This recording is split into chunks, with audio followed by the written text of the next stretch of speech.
ओम सदाशिव समारंभां शंकराचार्य मध्यमाम् अस्मदाचार्य पर्यन्तां वन्दे गुरु परंपराम् वाक्यकारं वररुचिं भाष्यकारं पतंजलिं पाणिनिं सूत्रकारं च प्रणतोऽस्मि मुनित्रयम्। सर्वेभ्यो नमो नमः। आज हम पढ़ेंगे इदम शब्द के अनुवादेश में किस प्रकार के रूप होते हैं इनके विषय में, और ये अनुवादेश क्या होता है ये जानेंगे, जो कि पिछली वीडियो में थोड़ा विषय छूट गया था, जिससे भी क्लियर करेंगे। अर्थात द्वितीया टौस्त्वेनः, इस सूत्र का विषय आज हमको पढ़ना है। ठीक है जी। वो आइए, हमने विगत कक्षा में विगत जो कक्षाएं थी अपनी, उनमें ये अयम शब्द की क्या प्रक्रिया है, कैसे बनता है, ये दो वैपुंसी की प्रवृत्ति होती है, तिदादि नामः यहाँ क्यों प्रवृत्त नहीं होता, इसके विषय में विस्तार से चर्चा की थी। इमौ इमे इमम इमौ इमान, यह यहाँ पर 10 सूत्र प्रवृत्त होता है, ये हुआ था। और अनेन से इधर जो आजादी विभक्तियां हैं, अनेन और अनयो, या ये वाले दो स्थल जो एक कलर से आपको दिख रहे हैं, यहाँ पर अनाप्य कह लग जाता है।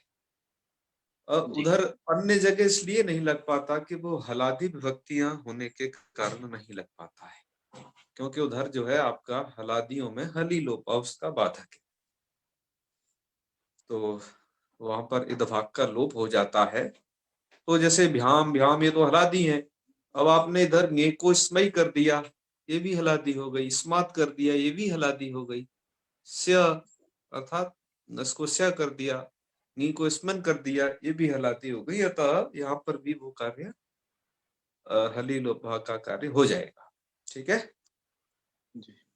तो ये समझना, यहाँ पर ये क्या हो गया, सुट सुट हो जाने से भी हलादी हो गई, जो कभी नहीं होती थी हैं। तो ये तरीके हैं, अगर आप इसको समझ गए होगे। और जो ये वाला जो रूप लिखा है, ये अनुवादेश के विषय में लिखा है। अनुवादेश के विषय का मतलब कि द्वितीया टौस्वेनः, इसके द्वारा सिद्ध होने वाला ये रूप है। तो इन्हीं को समझना है। मैंने पिछली में भी बताया था, यहाँ पर एक कलर छूट गया है, हमने मूल स्लाइड में उसे सही कर दिया है, यहाँ पर नहीं किया था, आप इसे स्वयं समझ लेना। तो ये सब विषय है। चलिए, अब ये द्वितीया टौस्वेनः की प्रवृत्ति कहाँ कहाँ होगी, ये विचार करना है। तो सूत्र में स्पष्ट रूप से लिखा हुआ है, उसका विच्छेद करिएगा। द्वितीया टा ओस सु एनः। आपके लघु सिद्धांत कौमुदी में मूल में जो इसका अर्थ है वो कुछ इतना दिया है, इदम एतदो अन्वादेशे। क्या लिखा है, इदम तदो अन्वादेशे, सिर्फ इतना ही लिखा हुआ है। क्यों? क्योंकि बाकी अर्थ सूत्र से ही गतार्थ है। तो वो कैसे आपको बनाना है कि द्वितीया टा ओशु, तो इसका अर्थ क्या करना है, ये पहली पंक्ति में लिखा हुआ है कि द्वितीया टा ओस विभक्ति सुपरेशु, अर्थात द्वितीया का मतलब पूरा अम आउट सस, और द्वितीया के बाद है टा, अर्थात तृतीया का एक वचन, और ओस, ओस दो जगह आता है, षष्ठी के द्विवचन में और सप्तमी के द्विवचन में। तो इन जगह क्या हो जाता है, किसको, इदम एतदोह, ये अन्वादेश हर किसी सर्वनाम को नहीं होता। ध्यान रखिए मैं क्या कह रहा हूं, सर्वनाम संज्ञक बहुत है, सर्व विश्व डतम यत तो बहुत कुछ है सर्वाधिगण में, है 35 शब्द। तो हर किसी को नहीं होता, किसको होता है, इदम एतदोह, इदम शब्द और एतत् शब्द, इनको होता है बस।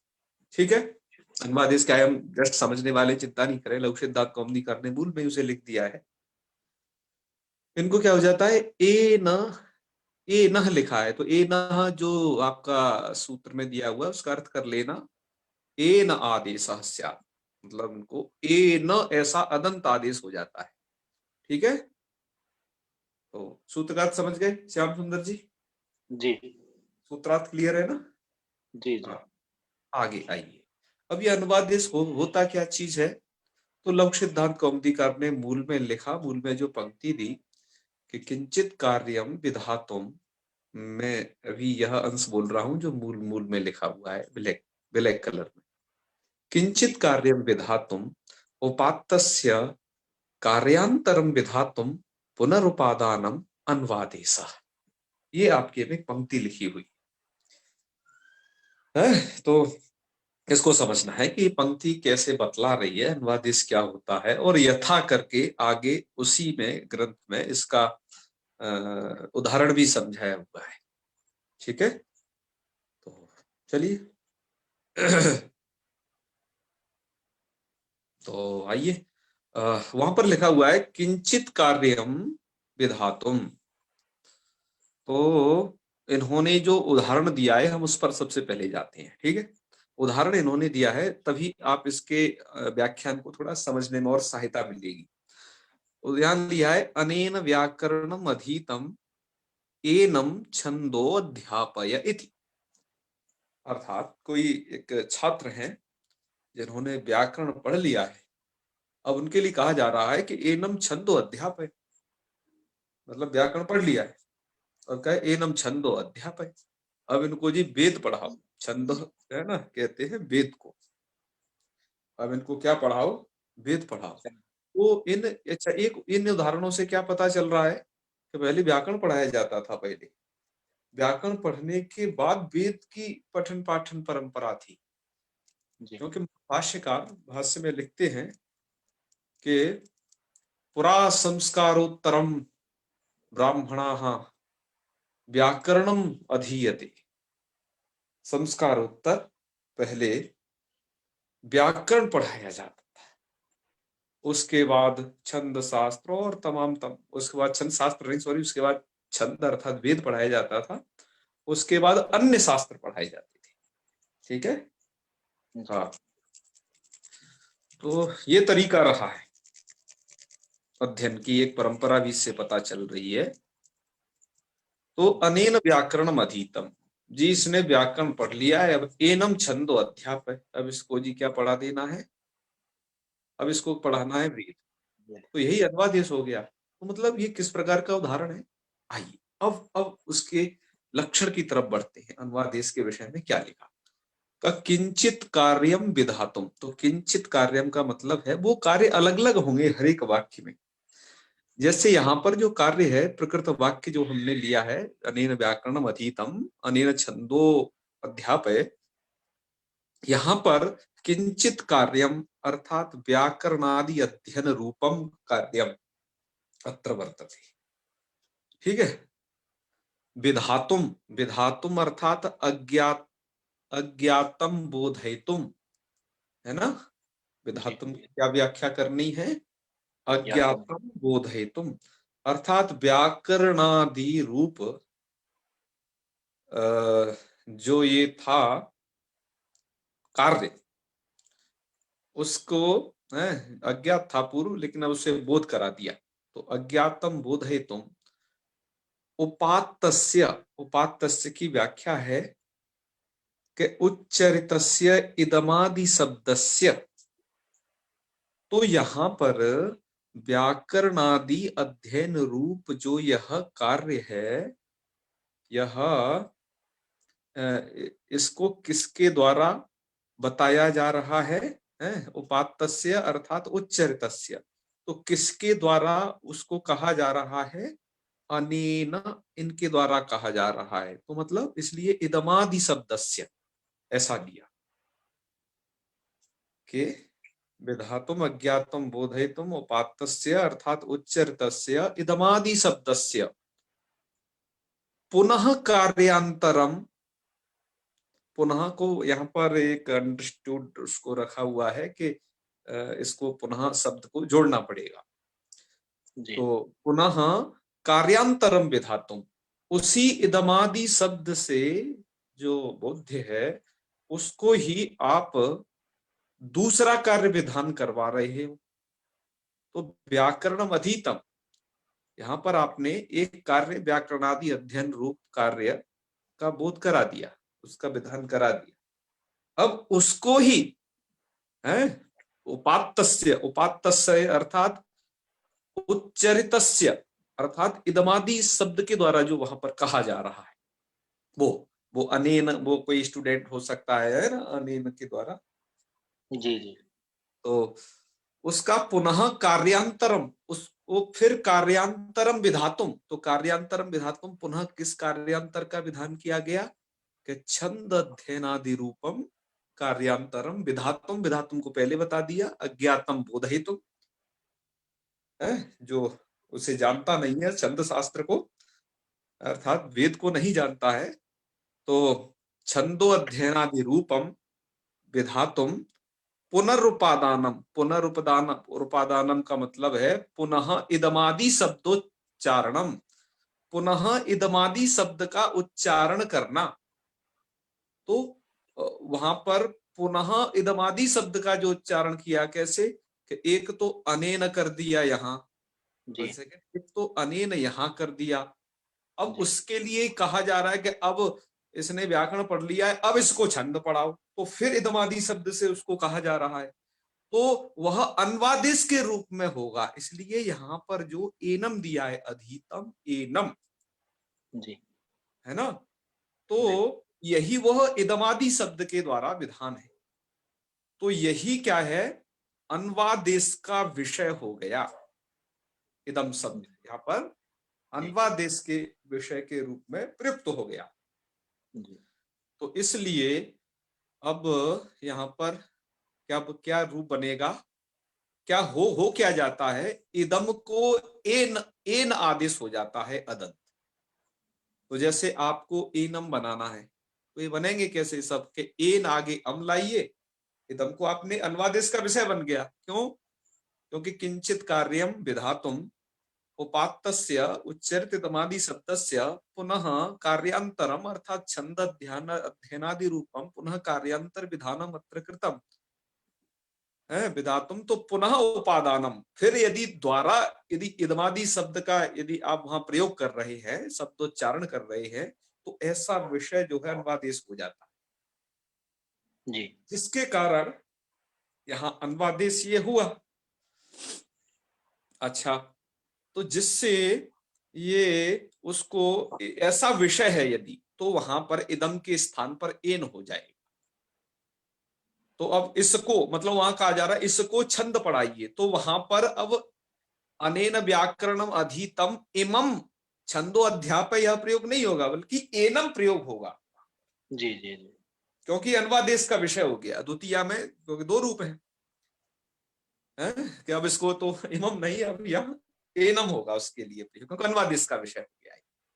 ठीक है, तो रूप सिद्धि इसकी बड़ी सरल है ये एनम वाली, इसमें तो कुछ नहीं करना, एन आ गया ममी पूर्वा से पूर्व रूप एनम, जो मतलब आप राम शब्द में जो काम करते थे, अदंत जब ये अदंत हो गया तो जैसे राम शब्द चला करता था, है ना, तो वैसे इसकी सब प्रक्रिया हो जाएगी अदंत को मान करके। तो यहाँ पर ए नऊ बना लेना, इधर ए नान बना लेना, प्रथम पुरुषवर्ण से पुरुषवर्ण दीर्घ करके तस्मात् छसो नपुंसी से सकार को नकार करके ए ने न बना लेना, ए न आगे टा को इन कर लेना, आगे सिंह मिनात्स्या ए ने न बन जाएगा, और इधर बन जाएगा ए नयो एन आगे ओस, और अदंतन को एकार करिए और अयादेश कर दीजिए, ए नयो हो, ये रूप बन जाए।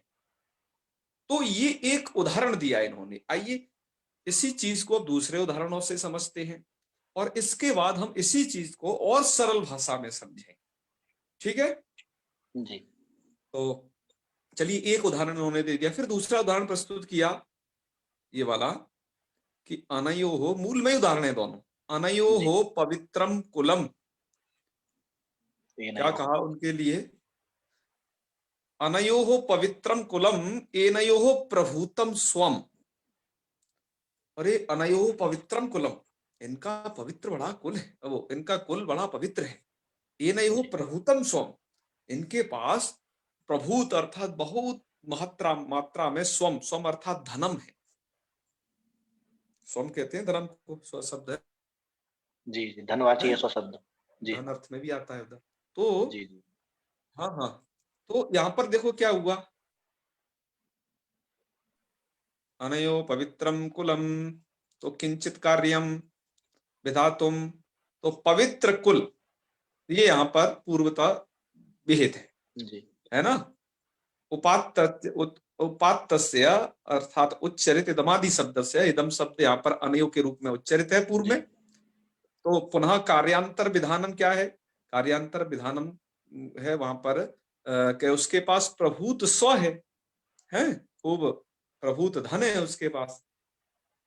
तो पुनः उस चीज को कहा किससे, किसके द्वारा जा रहा है, कि वहां कहा जा रहा है इदम शब्द के द्वारा ही, अर्थात तो वो अनयो की बजाय अब प्रयोग होगा एनयो। क्या प्रयोग होगा, अब एनयो प्रयोग हो जाएगा, क्योंकि षष्ठी में वो रूप बनता है अनयो पवित्रम कुलम और एनयो प्रभूतम स्वम। आपने इन दोनों उदाहरणों में क्या देखा, एक विशेष ये देखा अभी तक आपने कि यहां पर तो है ना अनेन था, मतलब अनेन था मतलब ये तृतीयांत था इधर। जी तो ये द्वितीयांत से भी उसको कह दिया कि अनेन व्याकरणम अधीतम, अधीतम के कारण उधर तृतीया है दरअसल है। कारक के नियम पढ़ोगे तो उसमें आ जाएगा, या कृदंत में भी आ जाएगा या। और एनम इसको अब चंद अध्यापक, तो ऐसा भी किया जा सकता है, अनयो पवित्रम कुलम, इनका पवित्र बड़ा कुल है, इनका कुल बड़ा पवित्र है। जी और जो है एनम प्रभुतम स्वम, तो इसलिए ए नयो हो अर्थात इनको, इसलिए इन पर क्या है प्रभुतम स्वम, खूब धन है। तो ये दो उदाहरण प्रस्तुत किए इसके लिए, अनुवादेश के लिए। और नीचे सबसे नीचे जो है इसके रूप दे दिए हैं, आप ये देख रही हो तमाम, ये वही रूप है जो अभी हमने इधर लिख दिए है ना, मूल में जी उनको दर्शा दिया गया है। तो ये इससे आपने समझा कि ये किस प्रकार से अनुवादेश का मतलब क्या हुआ कि किंचित कार्यम विधातुम, अर्थात किसी भी कार्य का, अज्ञात कार्य का बोधन कराने के लिए है उपात्तस्य, उसमें उच्चरित यदि इदम आदि शब्द है, अर्थात वो आदि शब्द से क्या लिया जाएगा यहाँ पर कि कभी इदम शब्द होगा, कभी वहां पर एतद भी शब्द हो सकता है, कभी तत् यत भी हो सकते हैं जिनके द्वारा वो विधान करवाया जाए। लेकिन पुनः यदि उपादान किया इदमादि शब्दों का, उसका यदि पुनः इदमादि शब्द के रूप में किया, तो फिर वहां पर दो ही शब्दों को सिर्फ होता है यह अनुवादेश, अर्थात या तो इदम को होगा या फिर वो ये है ना, जी या क्या है एतत्, एतत् शब्द को होगा। जी पूर्व में बोधन किसी के द्वारा भी कराया जा सकता है, हम आपको उदाहरणों के द्वारा उन्हें स्पष्ट भी करेंगे, ठीक है। जी तो चलिए आइए अनुवादेश में ही अब एक हमने स्क्रीनशॉट लिया हुआ है, यह जो दाधिमत व्याख्यान है बड़ा ही प्रसिद्ध, सिद्धांत कौमुदी पर तो है ही, पर लघु सिद्धांत कौमुदी पर उन्होंने और उनके शिष्य ने मिलकर के, दोनों ने, गुरु शिष्य ने दोनों ने लिखा, वह भी आपको यहाँ पर बतलाना आवश्यक है, क्योंकि इसी का अनुकरण प्रायः भैमी व्याख्याकार ने किया है, ठीक है। जी कहा इन्होंने यहां से, देखिए अब यहां तक तो ऊपर तो कुछ और भी बातें हैं और भी पूर्व पक्ष है इस विषय में, लेकिन यहां से आप देखिए जो आपके समझने योग्य है। अत्र अयम सरलो अर्थ, इसका सरल अर्थ ये समझना है कि यत्र कस्मिंश्चिद एकस्मिन वाक्ये, जहां किसी एक वाक्य में कश्चित शब्द उक्ता, कोई शब्द कहा गया है ना, और स एव पुनर् विषयांतर प्रकाशनाय द्वितीयस्मिन् वाक्येपि पठितो भवति, यदि विषयांतर के प्रकाशन के लिए वही वही जो है शब्द क्या कर दिया, दूसरे वाक्य में भी पढ़ दिया, तो तत्र अन्वादेशत्वम, उसे अन्वादेश कहा जाता है। क्या समझे? कस्मिंश्चित् एकस्मिन् वाक्ये कश्चित् शब्दोक्त सएव पुनर्विषयांतर प्रकाशनाय द्वितीयस्मिन् वाक्येऽपि पठितः भवति तत्र अन्वादेशत्वम्। ठीक है, क्लियर होगा अर्थ। अच्छा,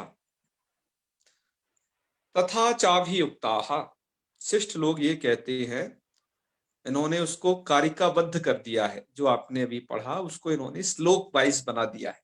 क्या है वो कि किंचित विधातु मुक्तस्य विधानांतर हेतवे शब्दस्य पुनरुक्तिश्चेद अन्वादेशम विदुर्बुधाः। ठीक है, अभी बात को जो आपने वहां पर एक गद्य के रूप में पढ़ी है वो पद के रूप में है। किंचित कार्यम उक्तस्य, कि कोई कार्य कहा गया, विधानांतर हेतवे, लेकिन उसे दूसरा कुछ विधान किया गया, तो शब्दस्य पुनरुक्तिश्चेत, अर्थात उस शब्द की यदि पुनरुक्ति हो गई तो चेद अन्वादेशम विदुर्बुधाः, तो उसे अन्वादेश हो जाता है, वह अन्वादेश कहलाता है। विदु अर्थात ऐसा, बुधा अर्थात विद्वान लोग, ऐसा विदु ऐसा जानते हैं। ठीक है, जी तो पूर्व में जो शब्द प्रयोग होना चाहिए पूर्व वाक्य में, क्योंकि दो वाक्य होंगे यहाँ पर, तो पूर्व में जो वाक्य में होगा उसमें इदम शब्द भी हो सकता है, यद तद एतद इनके द्वारा हो सकता है, लेकिन दूसरे वाले वाक्य में जो अन्वादेश होगा वहां पर ध्यान ये रखना है, वहां पर इदम और एतद दो ही शब्द होने चाहिए। हम इस विषय को बहुत गौर से आपसे कह रहे हैं कि दूसरे वाले वाक्य में इदम और एतद शब्द आवश्यक होने चाहिए, तो ये अन्वादेश उन शब्दों को हो जाता है। अर्थात अन्वादेश में होता क्या है, वो एन ऐसा आदेश हो जाता है। कहाँ होगा? द्वितीया में होगा, ध्यान रखना उसके स्थल पूरी द्वितीया अम और सस, तृतीया टा में होगा और दो जगह ओस में होगा। जी आइए कुछ उदाहरण देख लेते हैं। जैसे इमं विद्धि हरेर्भक्तम विद्य विद्धि अथैनम शिवार्चकम। इसका अर्थ ये है, आप उसका अर्थ भी समझते जाएं कि इमं विद्धि हरेर्भक्तम, विद्धि विज्ञाने, जी क्या कहा जा रहा है? इमं विद्धि हरेर भक्तम, कि इनको आप हरि का भक्त जानिए, है ना। जी और विध्यैनम शिवार्चकम, लेकिन इनको तुम शिवार्चक भी समझिए, ऐसा नहीं हरि के ही भक्त हो, ये शिव जी का भी अर्चन करते। जी तो यहाँ पर जो इमम इमम से कहा गया उसी को इधर एनम से कह दिया द्वितीय वाक्य में। ठीक है, देखते जा रहे हो ना, ये पद्य जी है। जी और ये पद्य अन्यत्र भी आपको टीका में उपलब्ध हो जाएंगे, वहां भी देख लेना, पर यहाँ मुझे थोड़ा इनको ज्यादा अच्छा लगा दर्शाना के एमौ ईमान वित्त सईवान अने, क्या लिखा है, सही वा अने नहीं वास्तु वैष्णवान, के एमौ ईमान वित्त सईवान, के इनको आप शैव जानो और इनको ही आप वैष्णव जानो। जी तो यहाँ पर एमऊ कर दिया प्रयोग, है ना। जी ईमान मतलब कुछ भी हो सकता है, आगे के मतलब पूरी विभक्ति सहित प्रयोग है, पूरी द्वितीया चल रही है अभी। जी जी पहले एनम बना दिया था, अब इमो ईमान इधर कर दिया, तो यहाँ पर भी क्या कर दिया? सेवा, एनान हाँ एनान, एनान प्रयोग कर दिया। जी एनौ एनास्तु वैष्णवाम, इनको तुम वैष्णव भी जानो। अगला वाला वाक्य देखो, तृतीया वाला है, जी अनेन पूजितः कृष्णो अथेनैन, अथ एनेन है, उसको संधि कर लेना, अथेनेन गिरिशोर्चितः, अनेन पूजिता कृष्ण, कृष्णो कह रहे इन्होंने भगवान कृष्ण की पूजा की है। जी और अथ एनेन, एनेन गिरीशोर्चिता, और इसी ने गिरीश अर्थात भगवान शिव की भी अर्चना की है, अर्चिता उनके द्वारा अर्चित है शिव जी। तो मतलब भगवान हरि हर का कैसे अभेद दिखाया जा रहा है दोनों में, मतलब कोई अंतर नहीं है। जी देख रहे हो किस प्रकार के हैं ये पद्य। जी और ये तृतीया तक हो गया, अब आ जाइए आगे, अब दो जगह बची आने होने वाली। ठीक है, जी अनयो केशव स्वामी, अनयो केशव स्वामी, इनके स्वामी तो केशव है, जी और शिव स्वामी अथई नयो हो, जी और इनके स्वामी शिव भी हैं, ये नयो हो है। जी तो सबको एक साथ दे दिया यहाँ पर इन्होंने। तो ये इसका एक प्रयोग पक्ष भी आपने देखा। अब हम इस इदम शब्द को ये इनको और कहा, इनका हमने अन्य जगह भी इनका दर्शन किया कुछ जगह। अब आइए श्रीमद् भगवत गीता की तरफ, जहां पर ये या आपको, एनम में। जी जी, तो हम सबसे पहले तो आ जाते हैं कि इनका प्रयोग कहाँ है। एक पुस्तक है गीता व्याकरण नाम की, हम आपको पहले भी बताए थे। तो गीता व्याकरण में इस, हम जो इदम शब्द पढ़ रहे हैं पुल्लिंग वाला, इसके कुछ प्रयोग वहां पर दिए हैं, उन्हें देख लो, फिर अनुवादेश वालों को भी देखेंगे, ठीक है। जी इसमें अयम इमौ इमे बना था, तो इमे का प्रयोग देखिए, नत्वे वाहम जातुनासम नत्वम नेमे जनाधिपाहा। तो यहाँ पर कहाँ गया जी, हैं? नेमे में आगे में। ये में आ गया ना, हाँ देखो संधि पुणे वगैरह, में। वेरी जी गुड। जी हाँ वेरी गुड, देखो इतने विद्वान लोग हो गए हो आप, तुरंत पकड़ लेते हो, ठीक है। हाँ वेरी गुड। आगे ईमान, तो ईमान का या है, याविर विभूति भिर्लोका निवास्त्वम या निवास्त्वम व्याप्य तिष्ठसि। तो यहाँ आ जी गया ईमान, समझ जी पकड़ में आ गया ना। जी लोकान ईमान, जी इन सब के जो है अर्थ देख लेना जी, अपनी किताबिया में नहीं लग रहे हो तो गीता वाली में। ए भी त्रिभिर गुणमयी मयैर्भावैरेभि सर्वमिदं जगत। तो त्रिभिर गुणमयैर भावै, भावैरेभि, यहाँ पर एक विसर्ग संधि है, मतलब ससुरु से रू को र हो गया है। उस र को विसर्ग वगैरह कुछ नहीं हो पाएगा, क्योंकि खरवसान विसर्जनीय का है नहीं, ना तो खर है ना अफसान है। तो वो र के रूप में ही हमें सुनाई दे रहा है, और आगे उसमें ए भी मिला हुआ है, जी यहाँ पर मिला हुआ है, ठीक है जी। जी हाँ हाँ,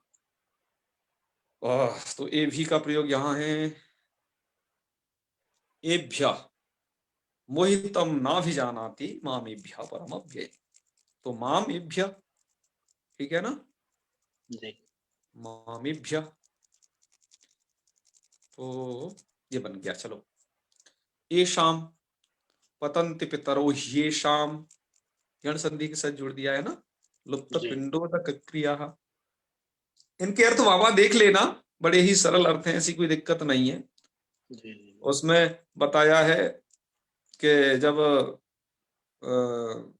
वर्ण संकर उत्पन्न हो जाएंगे तो पतंति पितरो ये शाम, वो वाका संदर्भ प्रसंग देख लेना, तब अर्थ लगेंगे। ये तो पहले का ही है जी कि पतंति पितरो ये शाम, उनके पितर गिर जाते हैं, मतलब पितरों का कोई लोक है, वहां से गिरते हैं। और लुप्त पिंडोदक क्रिया, उनकी पिंडोदक क्रिया सब लुप्त हो जाती है। शंकर नरकाई नाम प्लस आगे वाले श्लोक सबको याद होंगे, वहां देख लेना, ठीक है। जी अस्मिन अधियज्ञ कथम कोत्र देहेस्मिन मधुसूदन। तो अस्मिन वगैरह है, इन सब के प्रयोग देख लिए ना, ऐसे ढूंढ लिया करना। आपके तो पास में तमाम बहुत सारी बुक का कलेक्शन है, जब भी संस्कृत पढ़ो तो एक बार देखते जाओ ऐसे ही। आइए अब हम चलते हैं गीता में, जहां पर ये अनुवादेश वाले का भी प्रयोग हुआ है। आइए, तो ये य एनं वेत्ति हन्तारं यश्चैनं मन्यते हतम् उभौ तौ न विजानीतो नायम हन्ति न हन्यते। आत्मा के लिए कहा जा रहा है, जी ठीक है, जी कि जो आत्मा को मरने वाला समझता है जी ऐसा पुरुष अज्ञानी है। तो क्या बताया गया, यह एनम, जो एनम इस आत्मा को, तो यहाँ एनम क्यों, क्योंकि अयम करके, अयम, ये पूरा आत्मा का प्रसंग चल रहा है। ऊपर के 20 श्लोक है, ये तो 19 नंबर का है ना, 18 इससे पहले में वही सब चल रहा है कि जी अयम आत्मा हंति न हन्यते। तो आत्मा के लिए कहा जा रहा है ये सब, जी है ऊपर से वही प्रकरण चल रहा है। तो जो अयम मतलब जिस आत्मा को जो क्या समझता है कि यह एनम वेत्ति, जो इस एनम अर्थात इस आत्मा को, क्योंकि अयम के द्वारा वो तत्व पहले कह दिया गया है, पहले सेंटेंस में, पूर्व वाले सेंटेंस में कह दिया गया है। तो अब इसको वो क्या समझता है, एनम इस आत्मा को हंतारम के मारने वाला समझता है। कह रहे आत्मा ही तो मार देता है दूसरे को, मतलब एक व्यक्ति दूसरे को मार देता है, ऐसा ऐसा व्यक्ति समझता है विज्ञानी।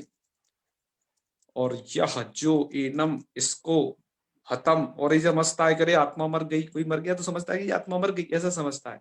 या फिर मारने वाला समझता है अरे जी मैंने इसको मार दिया, इसको पछाड़ दिया, ऐसे जो समझता है। तो तऊ वे उभऊ दोनों, मतलब हंतारम और हतम, मरने वाला और मारने वाला, उन दोनों को ही नहीं पता है। न बिजानीता, न बिजानी तो है, वो नहीं जानते हैं। मैंने शायद ऊपर बिजानाती पढ़ दिया था, यानी क्या, देख लेना, कि अयम यह जो आत्मा है वास्तव में न हंती है, न मारता है, और न हन्यते, न किसी के द्वारा मारा जाता है, ये तो शाश्वत है? बिल्कुल। तो आपने यहाँ पर सबका प्रयोग दर्शन किया, मुझे लगता है आपको ये क्लियर हो गया होगा कुछ, ये कैसे आपको मिलेंगे, और एकदम और इतत सबको ही होनी है ये। ठीक है जी।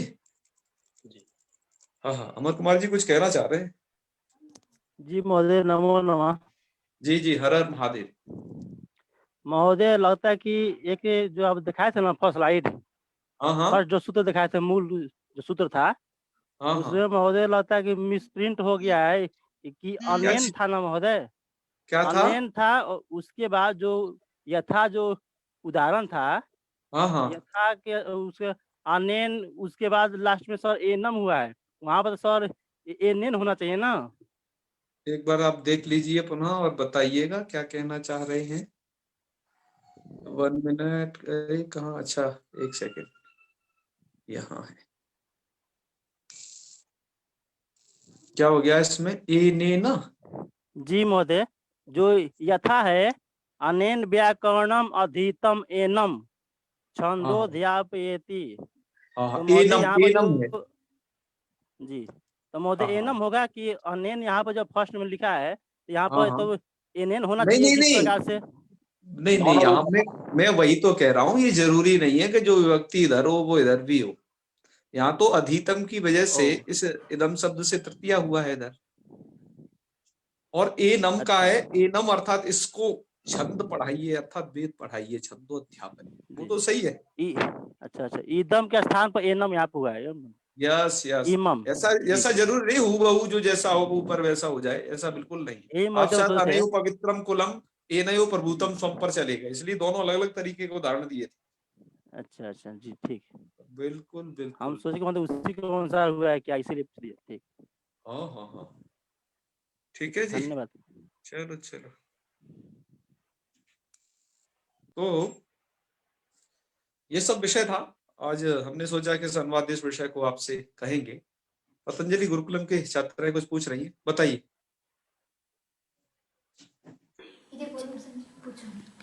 हाँ आप बता। पूर्वं संज्ञायाः प्रयोगः भविष्यति, तस्य पश्चात् सर्वनाम्नः तदा किम अत्र समीपे आगत्य वदतु किञ्चित्।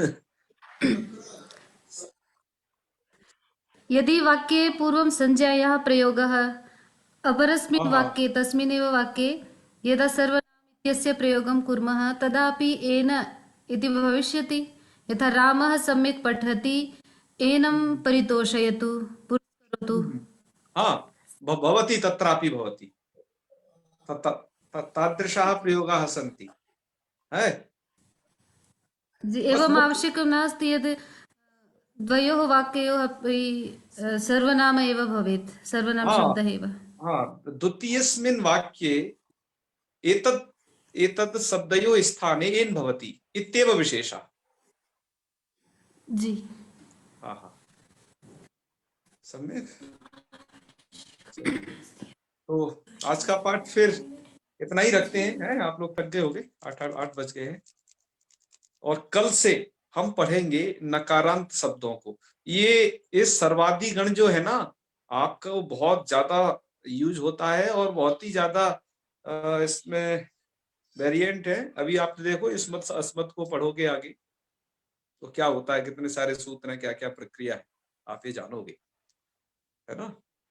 अच्छा, तो अब समापन कर लेते हैं और हम कल से पढ़ेंगे नकारांत शब्दों को। मकारांत शब्दों का अब यही हो गया, य म ङ, म के बाद ङ आना चाहिए, नकारांत है नहीं, य म ङ ण ण नकारांत भी नहीं है, नकारांत शब्द है, उनको हम कल से पढ़ेंगे। उनमें पहला शब्द होगा राजन शब्द, तो वहां से उसे पढ़ेंगे। तो समापन किया जाए। चलिए, अगला टेस्ट विसर्ग संधि का होगा, उसके लिए तैयार हो जाए। ठीक है, चलिए। ओम सर्वे भवन्तु सुखिनः, सर्वे सन्तु निरामयाः, सर्वे भद्राणि पश्यन्तु, मा कश्चित् दुःखभाग् भवेत्। ओम शांति शांति शांति। सर्वेभ्यो नमो नमः। शुभरात्रि। नमो नमः महोदय। नमः गुरुजी, प्रणाम गुरुजी। शुभरात्रि। हर हर महादेव। हर हर महादेव।